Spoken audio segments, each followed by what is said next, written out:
வணக்கம். மதுபான கடைகளை மூடினாலே எத்தனை விஜய் வந்தாலும் திமுகவை வெல்ல முடியாது. விடுதலை சிறுத்தைகள் கட்சியின் சார்பில் காஞ்சிபுரம், செங்கல்பட்டு, திருவள்ளூர் பகுதிகளுக்கான மண்டல பொதுக்கூட்டம் அக்கட்சியின் தலைவர் திரு தொல் திருமாவளவன் தலைமையில் நடைபெற்றது. அப்பொழுது பேசிய அவர், நம்மை அனைவரும் தேர்தலுக்காக நாடகம் ஆடுகிறோம் என வசைபாடி வருகிறார்கள். திமுக கூட்டணியில் இருந்து கொண்டே திமுக அரசிற்கு எதிராக செயல்படுகிறோம். இது தேர்தலுக்காக செய்யப்படக்கூடிய ஒரு அப்பட்டமான நாடகம்.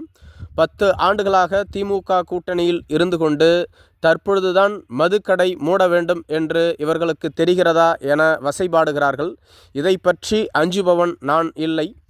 இப்போதாவது மக்கள் விழித்து கொள்ள வேண்டும். மதுக்கடைகளால் வரக்கூடிய வருமானத்தை விட அதனால் ஏற்படக்கூடிய உயிரிழப்புகளும் சேதங்களுமே அதிகமாக உள்ளது. இலவசங்களை நிறுத்திவிட்டு அதற்கு பதிலாக மதுக்கடைகளை மூடலாம். இது எனது ஆலோசனை. மேலும் திமுக அரசு மதுக்கடைகளை மூடுவேன் என்று கூறிதான் ஆட்சிக்கு வந்தது. மதுக்கடைகளை திமுக அரசு மூடினாலே போதும். எத்தனை விஜய் வந்தாலும் திமுக அரசை எதுவும் செய்ய முடியாது.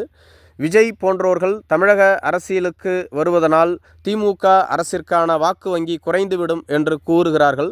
மக்கள் நலப்பணியை செய்வதனால் எந்த ஆட்சியையும் யாரும் அகற்றிவிட முடியாது என பேசியிருந்தார். மேலும் சமீப காலமாக விஜய் அவர்களினுடைய அரசியல் வரவு என்பது திமுகவிற்கு மிகப்பெரிய பாதகத்தை ஏற்படுத்தும் என்று அனைவராலும் கூறப்பட்டு வருகிறது. குறிப்பாக திமுக ஆளும் கட்சியாக இருந்து வருகிறது. திமுகவிற்குத்தான் தற்போதைய காலகட்டத்தில் அதிக வாக்கு வங்கியும் உள்ளது. அதிமுகவிற்கு 44% வாக்கு வங்கி சராசரியாக இருந்து வந்தது. கடந்த தொடர் தோல்விகளால் அதிமுகவினுடைய வாக்கு வங்கி 21%த்திற்கு சரிந்துவிட்டது.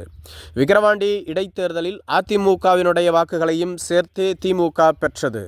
தற்பொழுது விஜய் அவர்கள் கட்சி தொடங்கியுள்ளதால் சிறுபான்மையினர்களினுடைய வாக்கு 2ஆக பிரியும் என்று கூறப்படுகிறது.